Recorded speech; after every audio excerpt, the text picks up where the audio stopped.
Hi, in this video, we're going to create a PRD in Notion. By now, you should have realized that every single piece of documentation that you create should be housed in Notion or some sort of knowledge base. I want you to get into the habit of good knowledge management because that's how you get your AI tools to work best for you. Okay, let's get started. Go into your Notion dashboard and in the side panel where Welcome to Notion is, click on the plus icon beside it to add a new page. A new page should pop up and you can go ahead and title this Product Requirements Document. I'm going to show you a few lines of the PRD and how I write it using Markdown. So pay attention to the formatting rather than the content.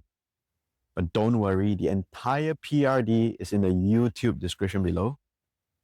Don't worry, just copy it and follow along.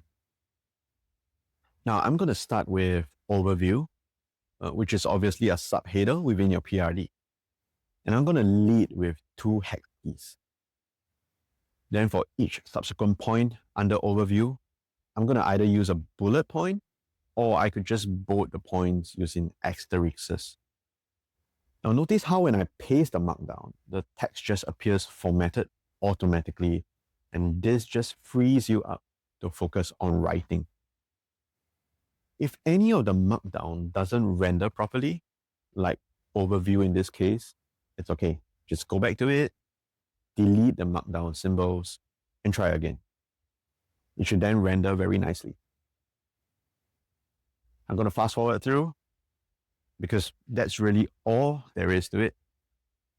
So once you finish up the writing, remember to include an updated field just below your PRD title so that you know when you've updated it, and the LLM can help you keep track whether it's the latest document or not.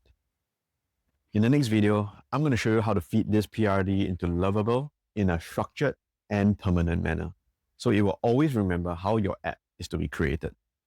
See you there.